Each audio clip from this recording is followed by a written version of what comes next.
Welcome to the first episode of the Ready Running Podcast. This is Drew. And I'm Rachel.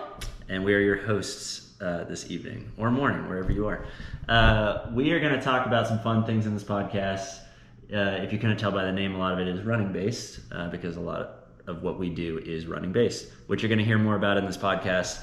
And we'll talk a little bit about the why of why we're starting this, what we want it to look like, vision. But we kind of wanted to start with just some of our background, because you may or may not know us super well. So we're going to kind of break our experience into 4 different time periods in our life. We're going to talk about early childhood, high school, college, and then pro or adulthood, of what sports look like for us, what running look like for us, so that you know what experience we have or don't have, in my case, so that you can get an idea of what you're listening to.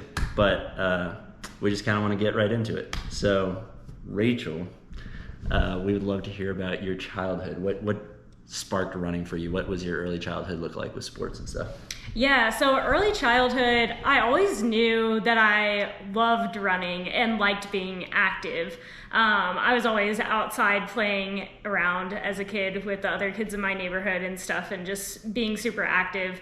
But when I first realized I liked running was in my elementary school PE class, and the PE coach there, Coach Eshelman, was the high school cross country coach at the high school that I would go to. And so he would always do this thing called walk, jog, run when it was nice outside, which actually didn't happen too much because I lived in Texas, so it was usually really, really hot. But when it was nice outside, we would go outside during PE and do walk, jog, run. And Coach Eshelman had kind of mapped out this 400-meter course that was around a soccer field.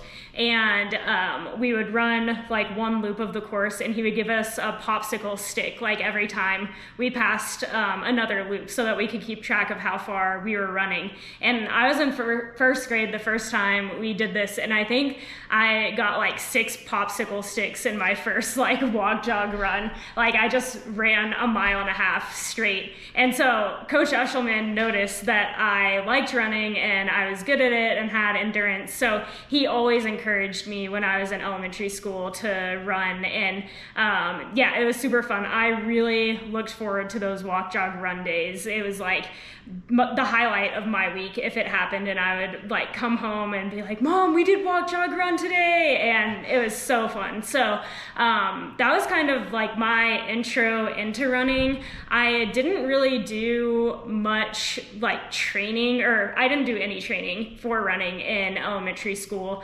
I played some basketball, I played soccer a lot growing up. I played that from when I was 5 until like middle school. I played basketball and just kind of was like an active kid. I did a couple like fun road races, just like 5Ks, like with my dad, which was really fun, but they were like no pressure. I didn't train for them. I just kind of like went out and ran a local 5K with the Plano Pacers. Shout out Plano Pacers. Yeah, shout out Plano Pacers if you are watching this. But yeah, just I grew up in a big city, so I feel like there is lots of opportunity for sports, whether that was running or soccer or basketball. Like if you grew up in a big city, I feel like there's a lot of opportunity for that. Makes sense. Do you still have any of those popsicles? Did you save them?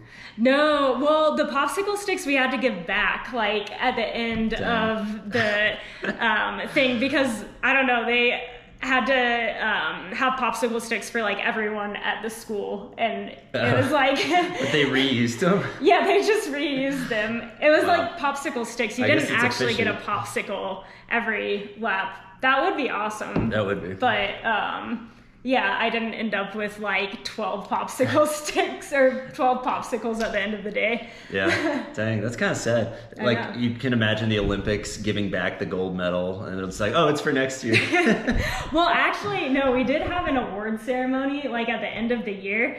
Because they tallied every time like how many popsicle sticks we got at walk, jog, run each day, and then they kept track of how much we had like through the entire year. And then we would have an award ceremony, and they would give like medals to like the girl who ran the most laps, or like the guy who ran the most laps. And I think they did like top 10 or something. Okay. And I was always battling it out with the West twins. Like there are these two twins. Yeah, classic, the West twins.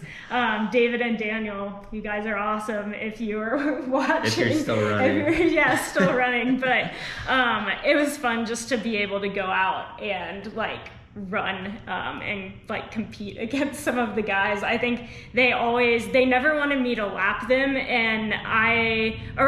not lap them. They always wanted to lap me, and I never wanted them to lap me. So we were just like chasing each other the whole time. That's awesome. That's the key to success, is you need competition, like friendly competition. Yeah. Because it's a win-win for both of you. They probably got a lot better. You probably got a lot better. Yeah, and they ended up being on the cross country team when we were in high school and stuff too. So it was kind of cool because we got to like follow our running careers all the way through high school and like encourage each other at races and stuff like that. So it was cool. That is really cool. Do you feel like was running the sport that you enjoyed the most of all the sports that you played growing up?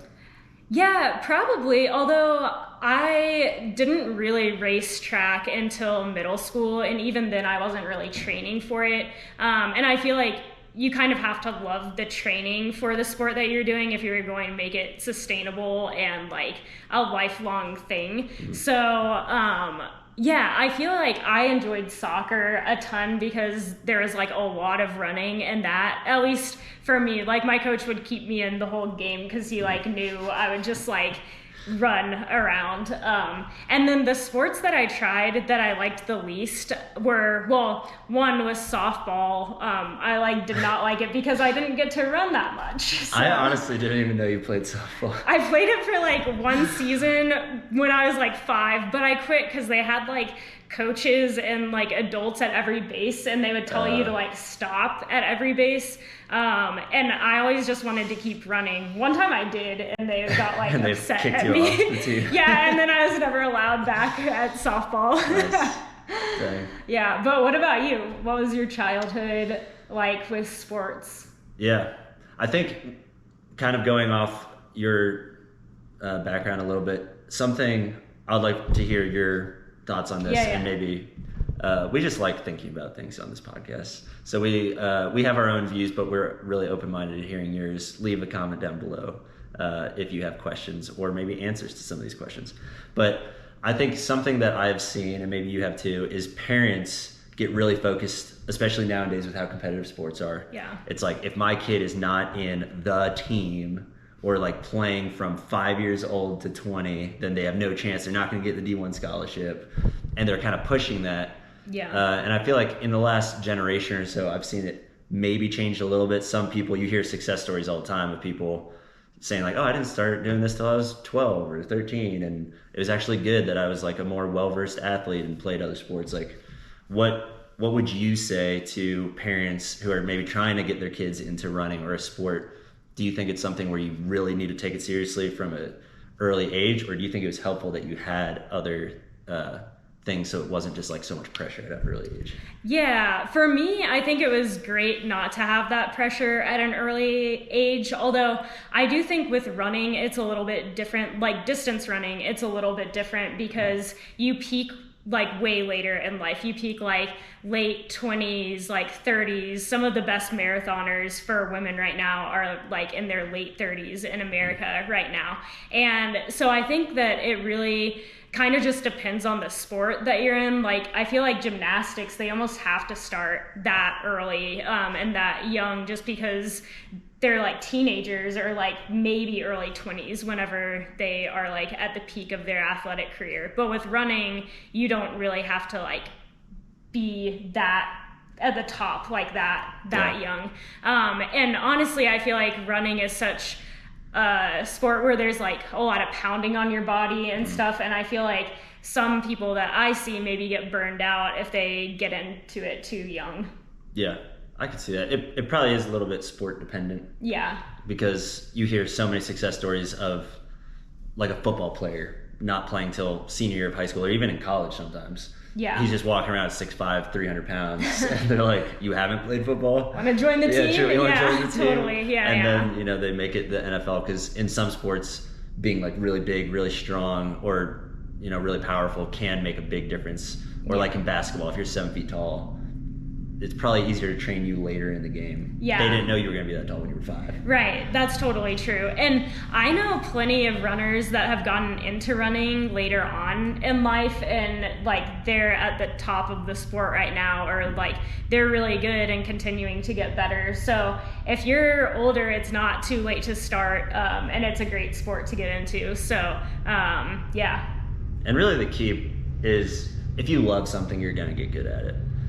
Even if you're not the number one of all time in the world, if you're doing something you love, it's going to create higher chances of success. And even if you don't reach the pinnacle, you're still going to enjoy your life more. Most likely. That's true. It'll make sports like way more sustainable, and training way more sustainable if you love it and enjoy what you're doing. Totally. Yeah. Which does kind of naturally lead to my childhood. Yeah, there you go. Perfectly. All part of the plan. Yeah. I grew up playing a few different sports, but I stuck to swimming. Honestly, before I could remember, swimming was what I always did. My mom would always say I actually learned how to swim before I could walk, because she would like play with us in the pool and put us underwater, and we would just float around. So love the water to this day. I just feel really natural and comfortable in the water. We're going to the lake tomorrow. We're going to the lake tomorrow. See you there. And I swam year round, like really competitively. I almost didn't realize how competitive it was until later. And I was like, wow, it was actually kind of good. But I was initially just inspired. My older brother is really, really fast. Shout out Ryan. He was a beast. And I was like, wow, I want to be more like him. And I remember seeing him like win races and you get ribbons and medals. And I've just always been inspired. Yeah. I like the shiny things. So I was like, oh, I want to like win a race so I can get a ribbon. And I remember like probably 5-6 years old racing in the 8 and unders and winning my first like black ribbon or blue ribbon, and I was like pumped. But yeah, swimming, I played baseball for a number of years, golf for a number of years, even football for a number of days. But I was very small and pathetic when I was like 13, 14 years old, so I got destroyed. Perfect for endurance sports. Yeah, exactly. I was built for endurance sports, which will come up later in the podcast. But with swimming, I enjoyed it, but I almost felt like it wasn't a choice. Like it was just what I did. I learned a lot of really helpful values. My dad helped coach us, and that was instrumental to just the hard work ethic. Ironically, I'm 6'3" now, and people would think I'm bigger or taller, but I was really little as a little kid. I was like the last one to hit a growth spurt, and I was like super petite, super short. Everyone was like, oh, you're little Drew. When did you hit your growth spurt? Probably like 14. Okay. Yeah. I was still under 6 foot at that point. So I was playing catch up. Gotcha. But I had almost like that little guy mentality of like, oh, I'm going to just like outwork you. I'm going to do it. Yeah. So I always enjoyed being the underdog. Yeah. So that was my childhood. I loved swimming. But then when I got to like 12, 13, I realized just because I'm good at it doesn't mean I want to keep doing it. Yeah. And as much as I loved the competition and I'm like the endurance, like you're tired at the end of a race, and I learned a lot of important lessons that applied to other sports, I was like, man, I want to do something I really enjoy. Yeah. And that's when I switched. But we'll get into that next because we're going to high school now. So, high school time. High school Rachel. High school Rachel. What happened after you stole all the popsicle sticks? Yeah, so right after the popsicle sticks, I didn't get into this in childhood, but middle school, I did start doing track. So we had track season like in the spring. And even then, I wasn't really training. Like we could do track starting when we were in 7th grade, and we didn't have cross country. So it was only track, only in the spring. And we just kind of like went to practice like 2 or 3 times a week and like ran. And I got second, I think, at district my 7th grade year, and the mile, which was like the longest race that there was. So of course I did it. And that like really motivated me to like train during the spring, not the whole year, but like during the spring for the next year. In track because I wanted to win district. And so I started like running every day, or not every day, but like more often than I had been. And I knew like nothing about training at all. My parents like weren't runners. My sisters weren't runners. So I don't know like why I'm good at it or how I really got into it. But I just kind of like thought, well, if I run more, then I'll get better. And it worked. So sound logic. Yeah, sound logic. So I ended up winning district that year, which I was like super pumped about. So that kind of led me into high school. And I was like super excited for high school because I got to run cross country, which was longer than track because we only had the mile. And I was in Texas, so for Texas and cross country, the girls ran the 2 mile. We didn't do 5Ks yet, which was like super weird.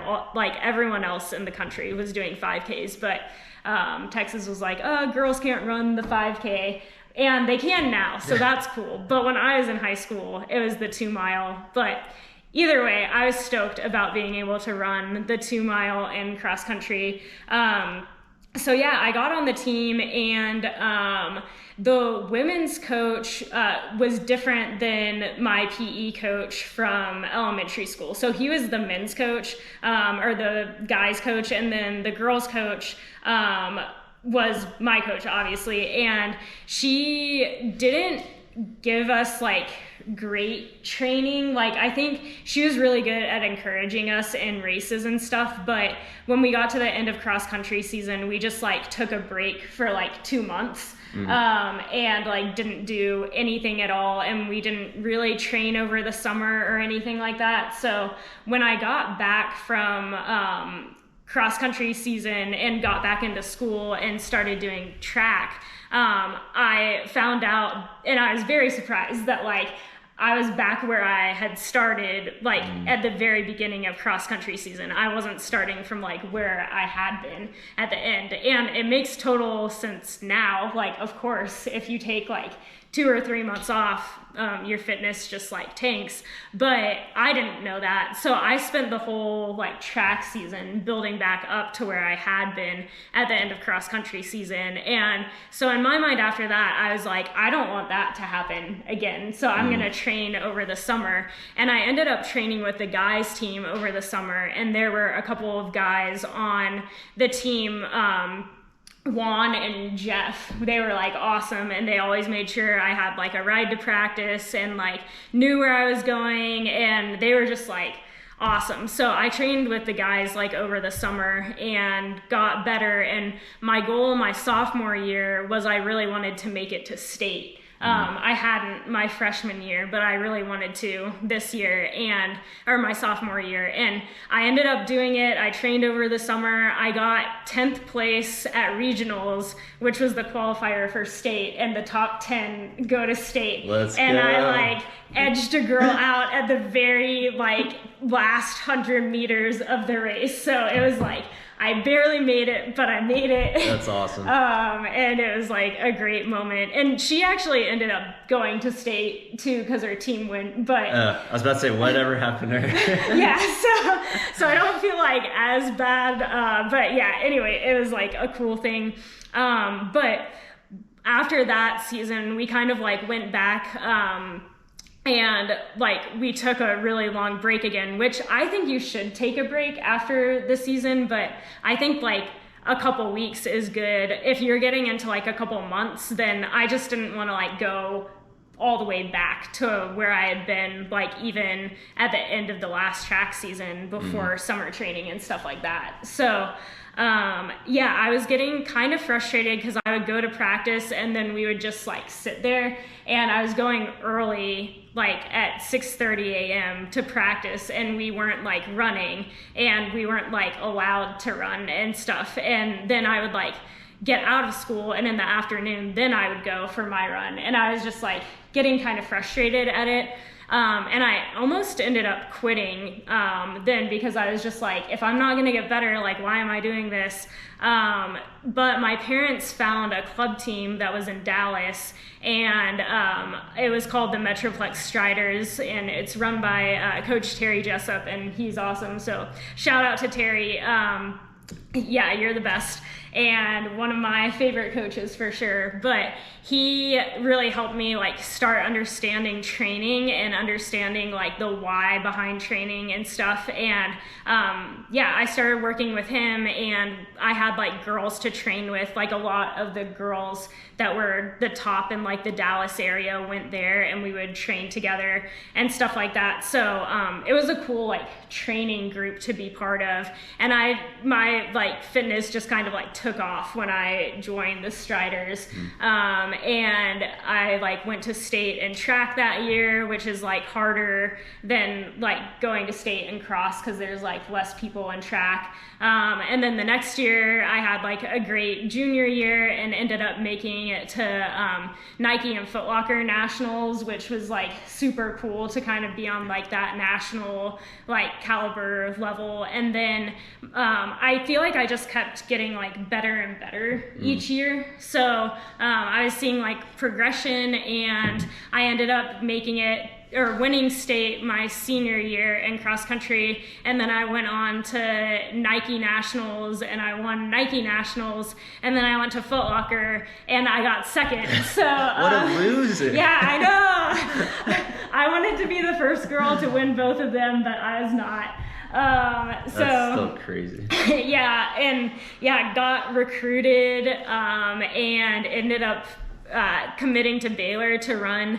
And I got my first like bigger running injury my senior year, like going into track season. So I was out like a little bit for that. I tore a ligament in my knee, which is like a weird running injury. And I think it happened at one of the cross country races. It was like super muddy, and I think I just like tore it there or something at the end of the year. But anyway, I was out like a little bit, and that was my first like bigger sports injury. But yeah, overall high school was great, and I feel like I just kind of like slowly progressed over time.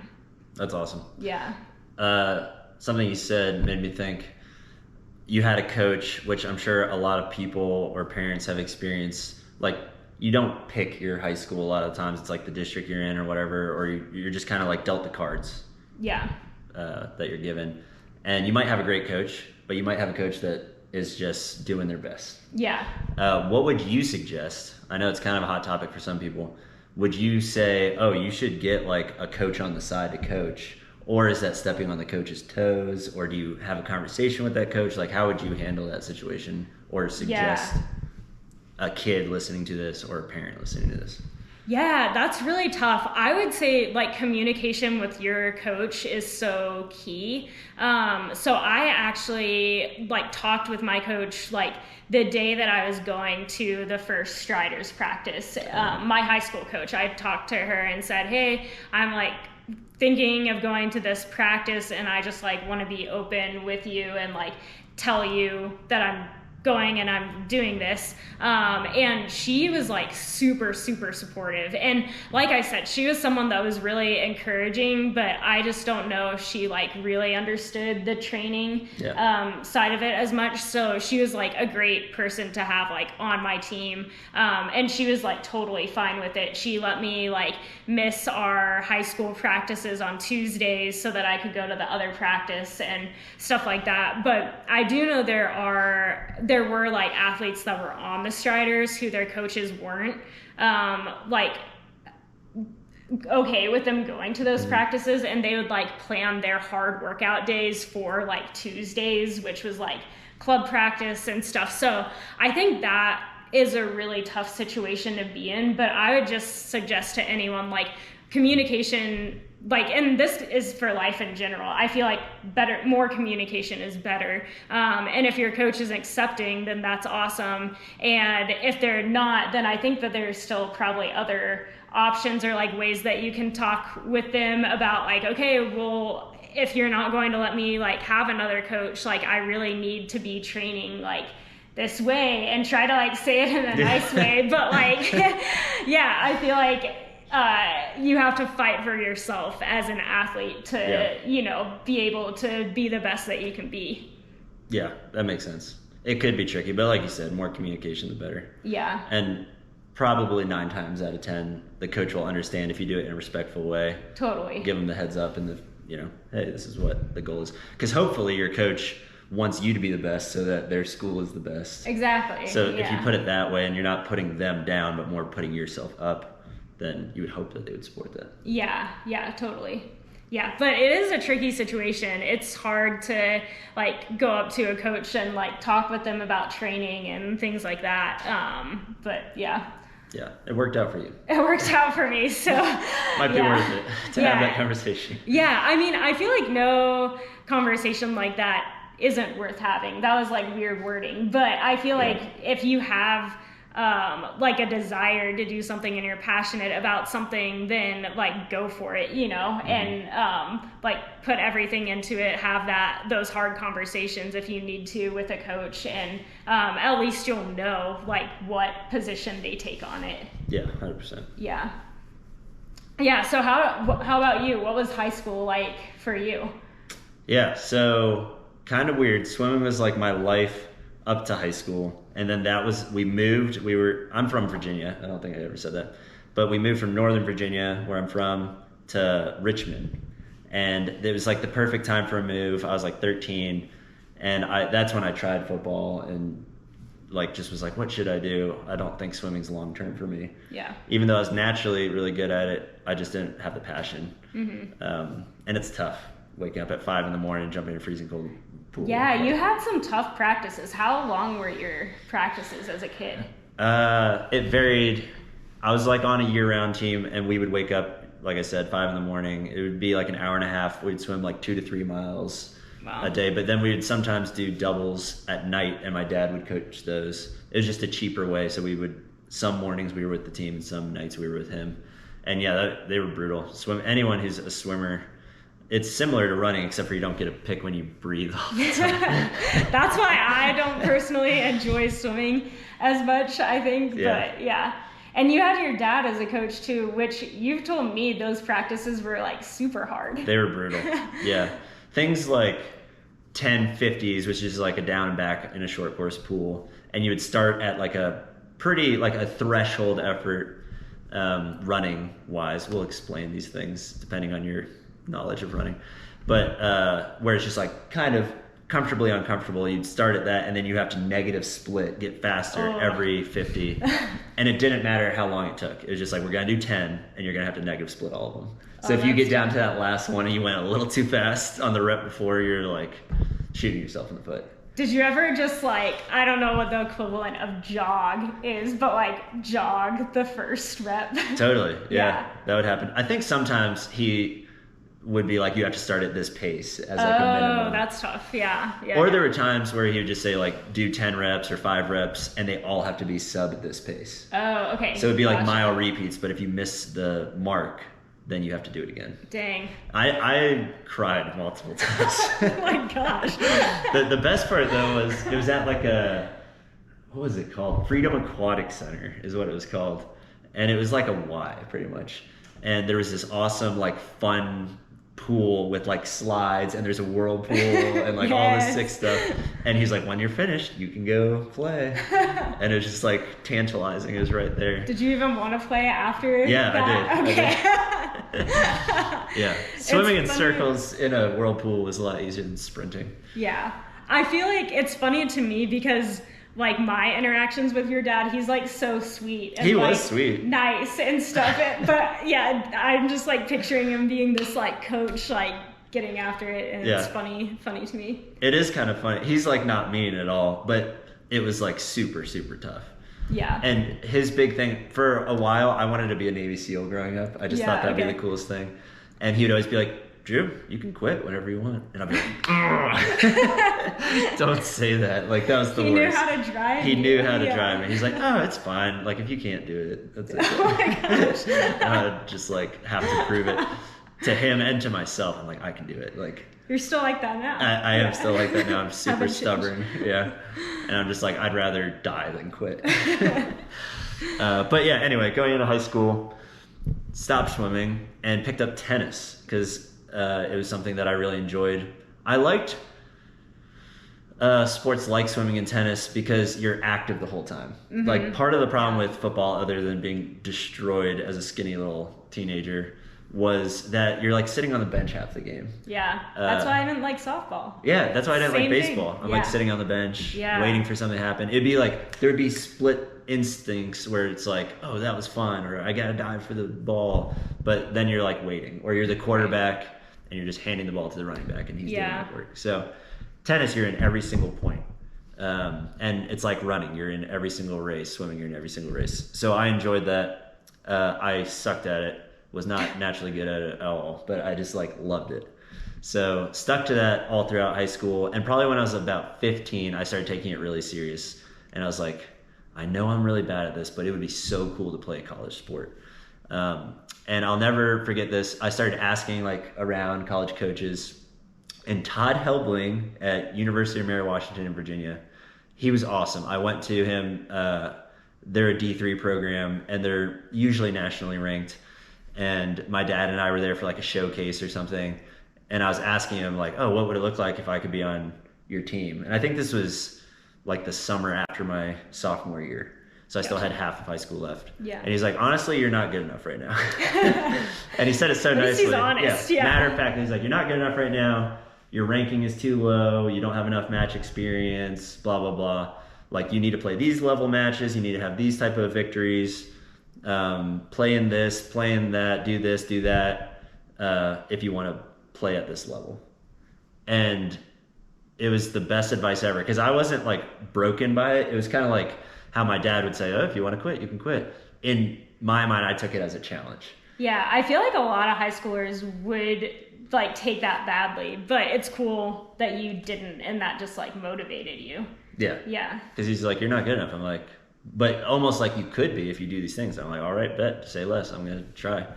And then I started working. And the work ethic that my dad had instilled and that had always just been like something I was really passionate about kicked in. And I was playing every single day, hours a day, 5, 6, 7 hours. I'd play in the rain and the snow. We had a ball machine. I'd be out there like at our local tennis courts just playing as it was like pouring rain. People thought I was crazy. Movie scene, yeah. I feel like. Yeah, I remember montage. it snowed like really bad once, and I didn't need to practice. Like, I got 0% better that night, but I was just so determined. I went out and cleared like we had a wall that you hit up against the wall, and I cleared like a lane in the snow and just was up there playing at like 9 o'clock at night. So yeah, eventually I worked my way up to getting some college offers, and I committed to Virginia Wesleyan, which was a college at the time. It's a university now. Small little D3 school. Wasn't a regional ranked or national ranked program. They had honestly not done much for a really long time. But I had some friends that were interested in going there, and I felt like even if I could have played at a lower level D1 school, I kind of wanted to be big fish in a small pond, instead of the reverse, because I knew I was not good enough to go pro. So I was kind of like, I'd rather just be able to play and start and have experience and get some victories under my belt and have fun in college getting to play sport. Yeah, you actually got to play. Yeah, exactly. Like, yeah, that makes sense. Yeah.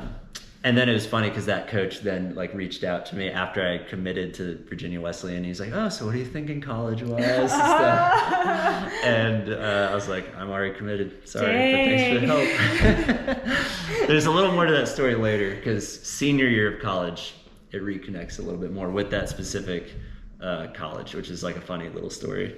That's cool. But that is high school for me. So now we get to get to college. Well, first though, before we get into college, I think something I really like about Drew's story is that like it really proves that if you want to do something, like you can do it, especially if it's a goal like playing a sport in college. Like there are so many positions open at like D2, D3 schools if you're not like wanting to put in all the work to go into D1 school, or maybe you just like aren't at that level yet. Like you can play. I know like for girls, especially, like there are spots on like so many D3 like running teams, like track and cross country teams, where they're like, we really want people to run, and they're just trying to fill the spots. So like if you want to run in college, you can, or if you want to play tennis in college, you can work really hard and like get to that place where you can do it. And it's going to take some work, but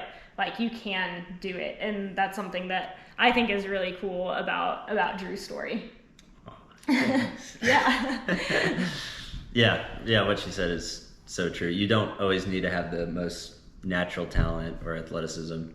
Hard work will get you places that natural talent can't get you. Yeah, and create goals and go after things that are specific to you, you know.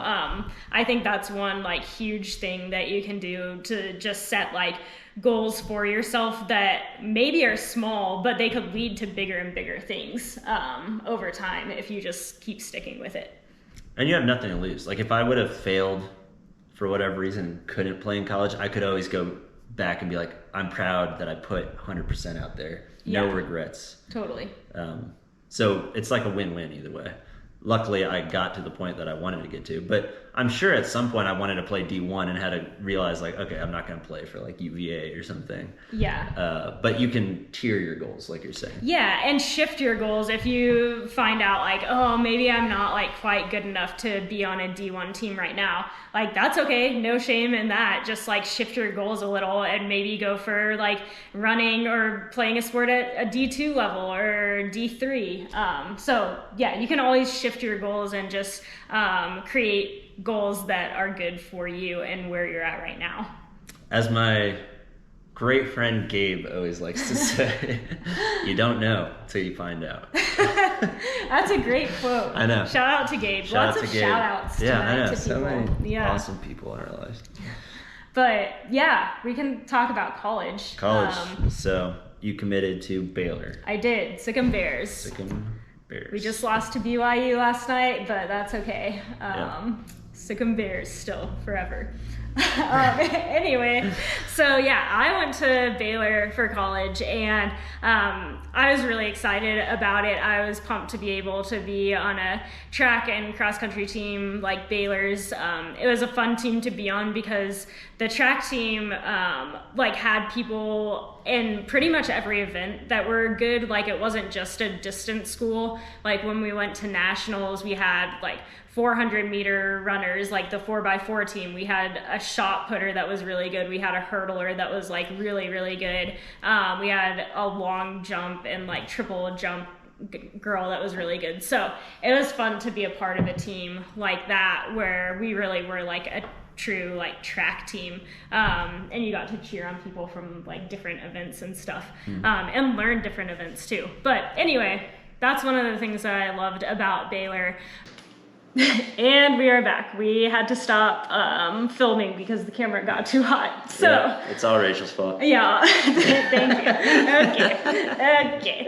So anyway, I was talking about college, and so I went to Baylor freshman year of college. I went in, and I think I had like some high hopes, and I didn't feel like a ton of pressure, but I probably should have felt more pressure than I did, just like coming off of like a national title in cross country. And I think my coach had like really high hopes and expectations for me and things like that. And he just like believed in me, which is great. But my freshman and sophomore year, I just like could not get it together. Like racing wise and running wise, I just had a really, really tough time adjusting to college. And I think some of that is just like you're on your own for the first time. Like you get to decide when you go to sleep, you get to decide exactly what you eat, and like all of that stuff. You're just like making a lot of decisions that like maybe your parents helped you with when you were in high school, or like you just have a lot more freedom in college. And I think just adjusting to that level of competition in college too was tough. Like I was now racing girls that were like international and like really good in England and like other places that were like recruited to come to the US to run. So I was just like racing, and they're like older than me. There's like some 5th-year seniors and stuff like that. So honestly, I wish I had redshirted either my freshman or sophomore year just to give me like a little bit of time to adjust, but I didn't. And I just kind of had to like get thrown in it and learn how to race. And eventually I did. And I think that I took a little bit more ownership over like the decisions I was making, and I had to like make some calls where it's like, okay, I'm not going to stay out like super late because I have practice tomorrow and I want this, I want to be good and stuff like that. So, I think I just had like a mindset shift like my junior year and just like really started wanting it more and like putting things in place for me to like succeed. I had like a really big like breakout season my junior year.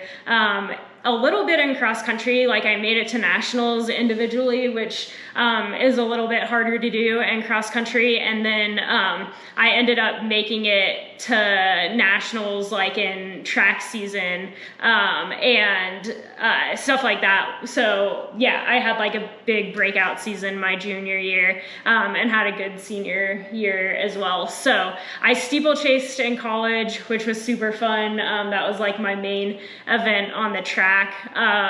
But yeah, that was kind of my college career. And I think a lot of it was like really just adjusting those first couple years and then like really deciding that like I wanted to be good at something and figuring out like how to do that. And we'll probably get into this like in a later podcast. Like I did go through an eating disorder like in college, and that was like something that was really tough. And it did happen around like when I had like breakout performances and stuff like that. So I think that was tough to deal with because I do think I needed to zone in on nutrition a little bit. Like that was one of the little things that I like really needed to like zone into to really be a top D1 athlete. But I think I went like way too far on like being strict with myself and stuff. So anyway, we can talk about that on a later podcast and kind of get into that, because I think that is a big problem that runners face. And it's not just girls, it is like prevalent in like women distance runners, but I think it's also on the guy side too.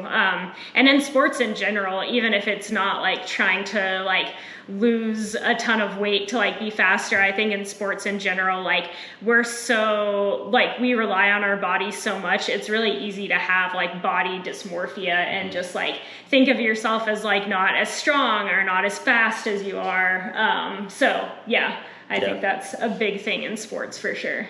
That's huge. And yeah, the cool thing about this podcast is there's no topics that are off limits, and we just want it to be authentic and real. If you know us, you know that's just what we are kind of like. So would love to talk about even the hard things like eating disorders or times where we have failed or fallen on our face or things that we could have done better, because we really think that there's probably more people out there that are like us that have failed at a lot of things. Yeah. This is the perfect time in the comments. If there's questions or topics where you're like, I kind of want to know about this. Like we've either been there or know people who've been there, and would love to have just an honest discussion about it. These are our opinions, but we've gone through some really tough stuff or hard stuff that a lot of you guys have. Totally. So we'll definitely dive into deeper things like diets and training plans and anxieties and stressors that probably every athlete out there has faced. Yeah, it's really easy to look at someone on the podium and be like, oh my gosh, like their life is perfect and like things like that. But I feel like behind every like medal on the podium is a really tough story and like things that person had to overcome to get there. And sometimes you don't see all of those things, but they're there, I promise. Yeah, exactly. She's too humble to brag, but you were a 6-time All-American. Yeah, I was. Yeah. Just throwing that out Yeah, there. I was a 6-time All-American. My highest finish was I got second in the 5K and indoors, which was a really cool race. And yeah, we can talk about that race later sometime on the podcast too, because I think that there's a lot of lessons to learn from that race in particular. But that was like my highest up finish. I never won a national title in college, which was a bummer, but I got close. So Yeah, you did pretty much everything else. Yeah. And you went to the Olympic trials in 2016? I did, yeah. That was a year, it was kind of weird. So like I said, I didn't redshirt, so I just went like all the way through my eligibility. And I ended up staying at Baylor to finish college for a 5th year because I thought I would redshirt at some point. So I planned on my school for 5 years, but I didn't redshirt. And so I still had a year left of school, but I was done with all my eligibility. So I ended up going pro like my senior year of college, like class-wise, but eligibility was like finished. So there was a year in there where I was like training and stuff like that, but I wasn't like on the team at Baylor. Yeah. And that was the Olympic trials year. Yeah. Yeah, all of those things we could unpack so much. We could talk about every individual All-American and those races and how you got there and your mentality going in. We have a lot of content Yeah, lots coming of your stuff way. to cover. Get ready. Love it or hate it, it's coming. So. But yeah, that's cool. Thanks. Yeah. So, but yeah, I want to hear about your college career in tennis because that's something that's just like so different for me. Like my mindset was always like track and running in college. So it's cool to think like, oh, there's like different college experiences out there, you know? Yeah. It was fun. Had a blast. Played tennis all 4 years. It was D3, so I'm not anywhere near the level of athlete she was, but it's all relative. Like for me, that was me being the best tennis player I could be at the time. So like I said, we kind of joined a program. We had a big incoming freshman class of a lot of fun guys, a lot of good tennis players, and we were kind of just trying to rebuild Virginia Wesleyan and make it something that wasn't a joke, honestly. We had a big conference. We were in the ODAC conference, if you've heard of it. I think it's tied for like the second biggest in all of D3. There were 12 schools in our conference. So I think we started about dead last, and we wanted to, move up the rankings. So yeah, after my freshman year, I think that's when it hit me that like I was playing a lot, obviously. I played number 1 doubles and number 2 singles my freshman year and was in the 3 to 4 spot the rest of my time and played 3 doubles a lot with a few different partners. So I got the opportunity to play with some really cool dudes some of them I still keep in touch with. It was just a fun and funny group of guys. Any more shout outs that you want to give? Just wait, there'll be some shout outs. But in that time, I was able to train hard and rethink of, what does tennis mean to me? And this is another whole side tangent, but just like finding your identity in a sport and putting unnecessary pressure on yourself. I think freshman year I was kind of burning out because I was just like, I'm a tennis player, I want to be the best I can be. And I had good results, but it felt like, what was the point, There were other things in life that seemed as important, if not way more important. So just putting in perspective, I feel like after I kind of let go of those things, of the performance mindset, and just like, let's just enjoy it and work hard and let the chips fall where they may, I had way more freedom in the sport and ironically way better results. And achieved a lot of the high lofty goals. For me, they were lofty goals of being like all conference and all state a couple years. And we as a team were regionally ranked 2 of the 4 years. And we had some big wins against regional opponents and national opponents and D1 opponents that we beat. And it was just really fun. And it was like a time where I got to compete not just for myself, but for a team, which was a really cool aspect. So yeah, met some really cool people along the way. And realized I also didn't want tennis to be life after college. Yeah. I was kind of in that weird in between where I wasn't good enough to be a pro, but I was way better than the average person. So if I just like went to a public club I could win, but I had no shot of like going to the US Open or something. So Yeah. I was like, I'm just not in. I love competition. I love working hard. I love all of the camaraderie that comes with the sport, but tennis wasn't like my passion in life. But it was fun, and I'm glad I did it for the 4 years. Yeah. So That's cool. Yeah. Was there like a big moment you remember deciding like I'm not going to play tennis later, like after college, or was it just kind of like over time you realized that you didn't have that passion? I think it was a little over time.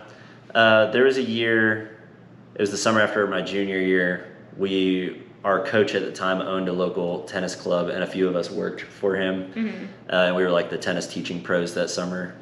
And while the job was fun, I realized I loved coaching. I loved helping people get better. But I was like, man, tennis itself wasn't what I loved. I loved the coaching. I love helping people. I love pushing myself. But that was when I was like, man, I don't want to do this every day. Like if I was just like a teaching pro for the rest of my life, that wouldn't be ideal. And I realized there were other things that I cared about more. Yeah, so it was kind of late in the game. And I realized like, okay, it's senior year. I've gotten 20% better, but I needed to get 120% better to like try to be a professional. And just that lifestyle of not making anything and traveling around the world on your own budget. It's an expensive sport. Yeah. So you have to be really good at it in order to commit to that type of investment. So yeah, that makes sense for sure. But yeah, and I think for me, this is kind of moving into post-college now. Like running professionally was something that I had dreamed about. It was like a little different than like your experience in college, where like my eyes were kind of like on running pro like while I was in college. And even like when my coach was recruiting me and when coaches were recruiting me in high school, they were talking about like, I want you to be good like after college, and like talking about stuff after college even when I was in like high school. So I think my mindset was always that I like wanted to run professionally eventually and stuff. And I think maybe my freshman and sophomore years, when I wasn't like doing quite as well as I had hoped, like those dreams like seemed like they were slipping away a little bit. And so it was cool at the end of college just seeing that like kind of come back. And yeah, I was like excited about it, and like that was something that I wanted to do. So anyway, when I got out of college, I ended up going and joining the Furman Elite team, which is in Greenville, South Carolina. And it was a great team to be on. I learned a lot. I was steepling there, and I did that for a couple of years and lived in Greenville, South Carolina. And then I decided to move out to Flagstaff and start being coached by Ryan Hall, who is like an amazing marathoner, or was an amazing marathoner. He's retired now. And yeah, anyway, he was my coach for a while, and I learned a ton from him too. I feel like he was a coach who really taught me how to like listen to my body well, and to like really go off of like effort during workouts and races and stuff like that. And it was just like great to be able to listen to him. And he's like also very motivational. So he kind of taught me like a good mindset as a professional runner and stuff. And he had that experience too. And his wife, Sarah Hall, is still running, and she's an amazing runner. So it was great just to be around that kind of like work ethic and stuff while I was being trained with him. But yeah, at Furman Elite and while I was being coached by Ryan, I had a lot of injuries, and I think they were probably due to like having an eating disorder in college. Like I didn't have injuries while I was in college, but I think it kind of caught up to me the first couple of years that I was running pro.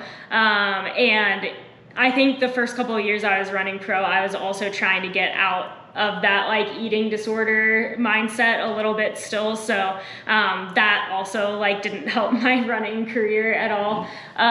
So yeah, the first couple of years of me running pro were like not the best years that I had like imagined them to be. And I feel like I kind of like over time just like questioned if I was doing like the right thing, like running professionally and stuff. And I like kept getting injured. So I ended up, I got a job offer at Liberty University to coach there. And so I ended up taking the job. It was like at a time where I was injured again. And I was like, I don't know if I'm going to get out of this injury cycle. So I took the job and I still like wanted to run. So I was still being coached by Ryan, and doing races and stuff like that.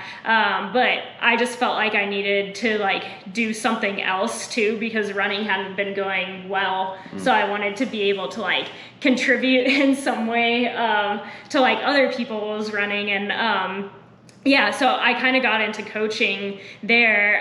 Well, I gotten into coaching when I was in Greenville, and I started coaching some people online, but this was my first like big coaching job at like a school. So I coached there and was still like running and training there. And I guess I just started getting like really burned out from like the road and the track. And so I had a couple of friends who had gotten into trail running. And so I was like, I'm gonna try that out and see how it goes trail running. And around that time too, Drew and I had met and we had decided to get married and move out to Flag again, or for me again, because I had lived there previously when I was training with Ryan. But yeah, I really wanted to put everything into trail running and like see where I could go with this. And so I started trail running last year. And this was after a couple of years of like not having too many like bad injuries. So I feel like I had kind of like gotten on a good like training routine. And so yeah, I started trail running and I did my first trail race. It was the US Mountain Champs, and I got second there and made the US World Team for trail running, which was, we were supposed to have the World Championships in Thailand like last fall, but COVID things, it got like postponed, and then we needed to requalify for the team. So I ended up requalifying this year, which is awesome, and I'm pumped about that coming up in November. But yeah, I've just been loving running on the trails, and it's been super, super fun. So that's kind of where I'm at now. I feel like sometime I do want to run a fast like road marathon. I feel like that would be fun, but I'm really like enjoying running on the trails.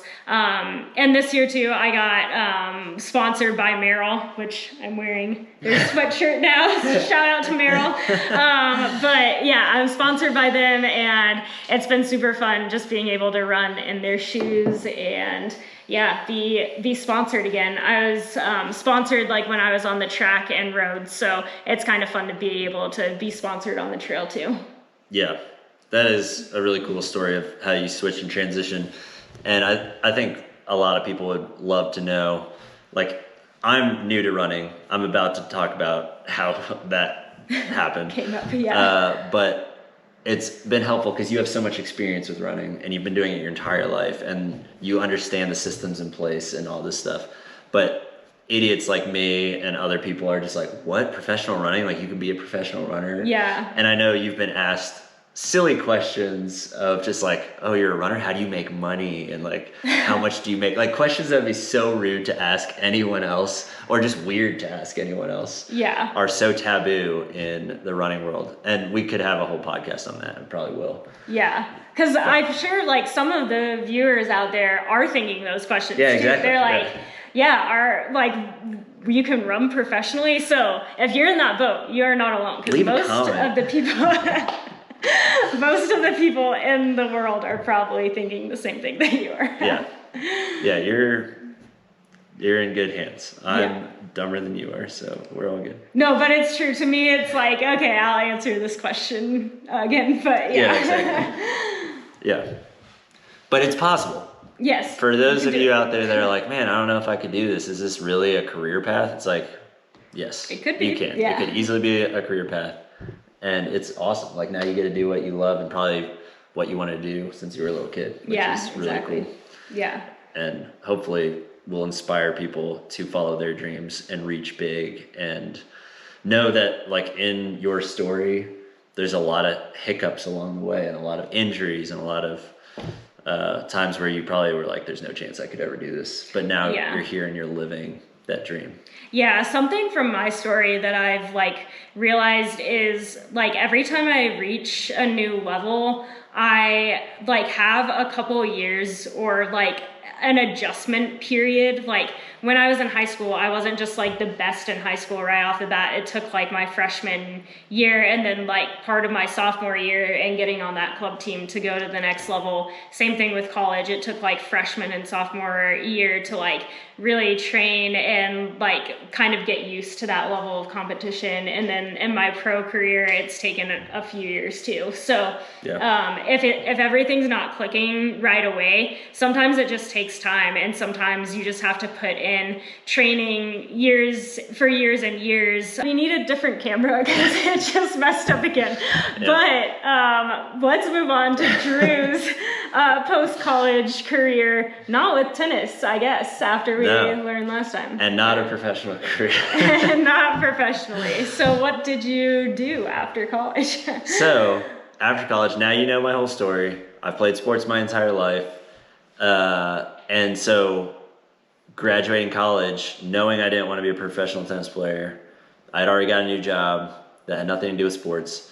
And it was the first time in my life I realized, wow, I actually love sports and love competition and staying active and fit. And I kind of like need this in my life to stay healthy and stay balanced, physically and emotionally. So I was like, what could I do? What's something I can do now? Like I can't just like go join an NFL team and play, you know, like there's not a lot of sports offered to adults that are only okay at things. So I was like, lifting, I'm going to get really into lifting. And I'd been the skinny, tall dude my entire life, the skinny swimmer, skinny tennis player. In college, I'm 6'3", I weighed like 160 to 165 pounds in college.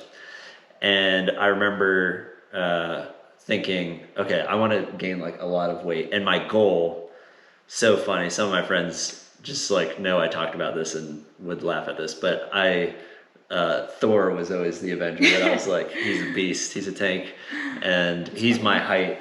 And for the first Thor movie, I think he was like 215, and I was like, that's my goal. I'm gonna get as big as Thor. 215, let's go. So I worked my butt off for a couple of years. I never benched in my life, never squatted, never deadlift, never did anything like that. Any kind of training from tennis was all like sprinting or endurance based. Maybe picked up a few dumbbells, but the smaller ones. But then, I gained, I don't know, 60 plus pounds, and I weighed over 220 at my biggest. Dang.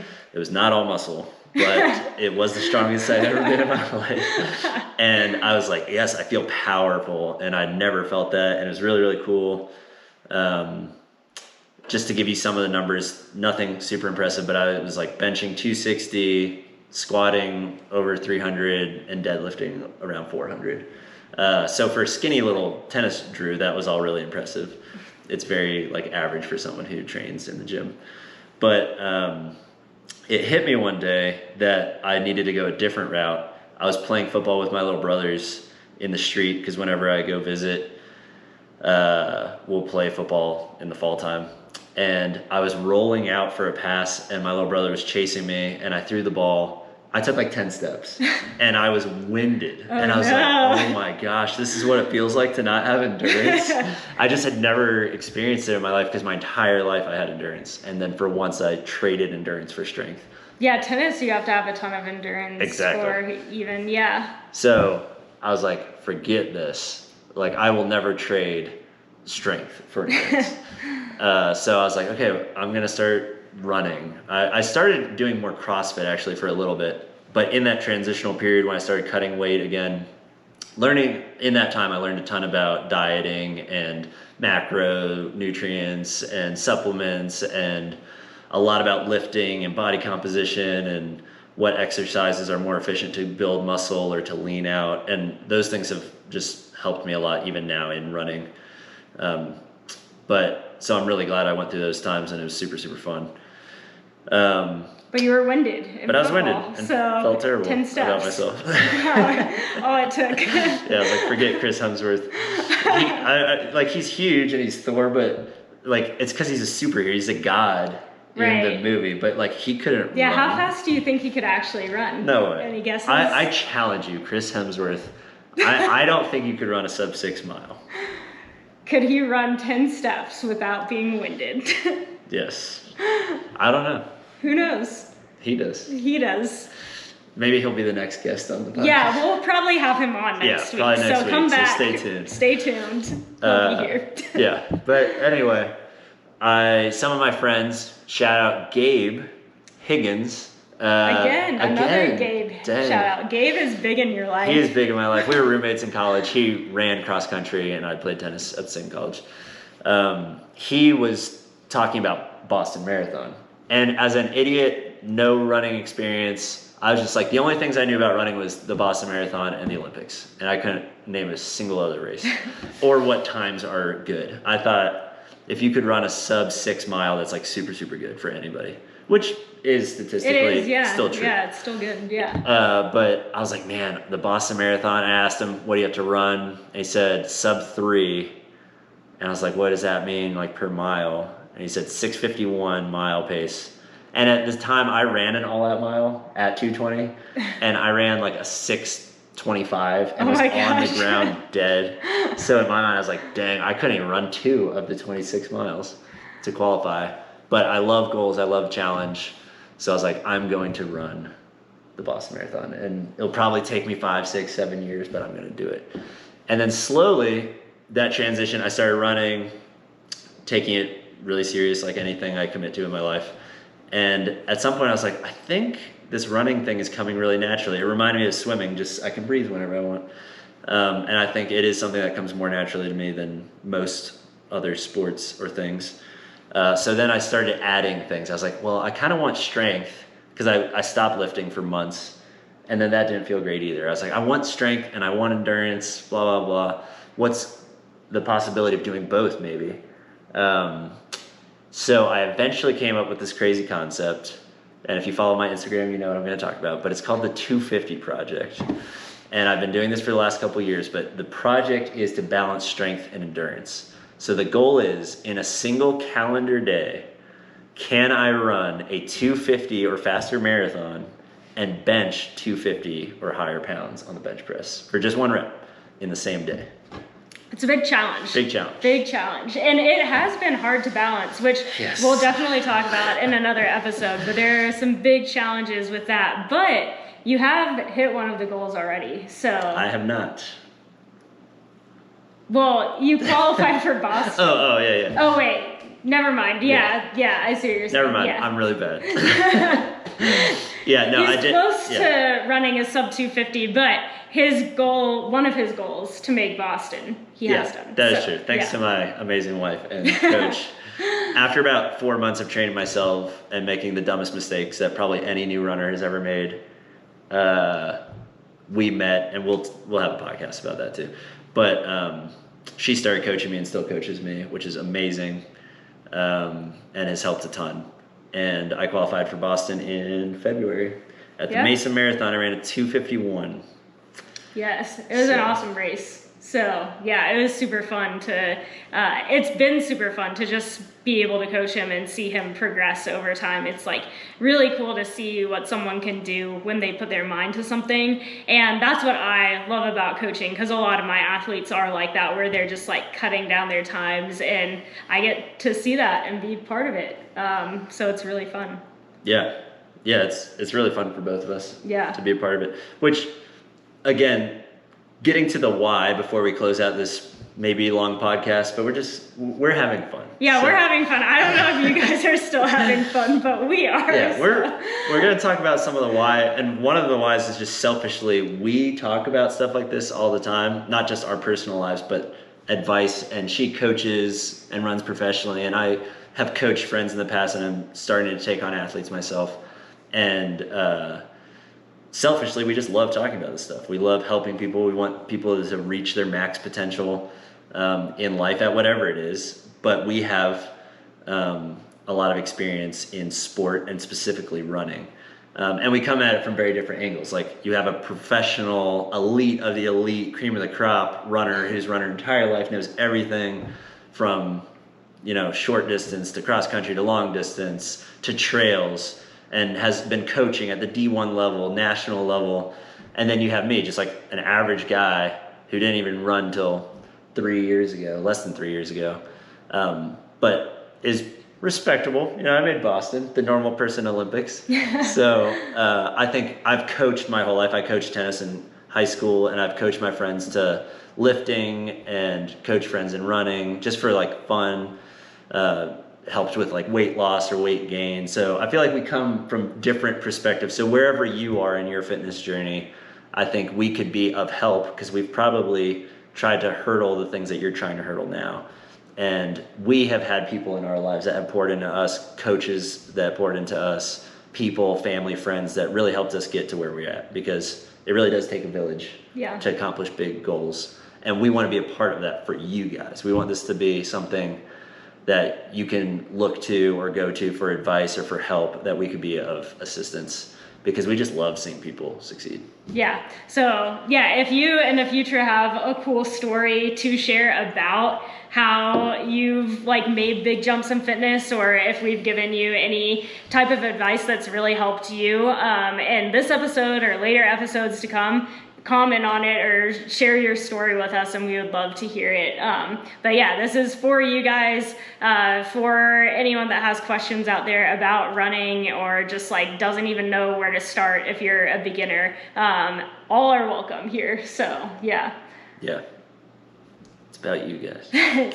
But also we do just like talking. We do, yeah. To each other about this. So we've gone on like long road trips before, and we just like talk about this stuff all the time. So we're also big podcast fans. So we listen to everything from, like, I love business podcasts, and I love lifting podcasts and running podcasts, and we just like learning things. So, we're constantly learning, which I feel like we all are learning. If we're honest with ourselves, we all need to be learning, because you just don't know that much. You know a lot less than you think you do. Yeah, that's true. But it's fun to learn.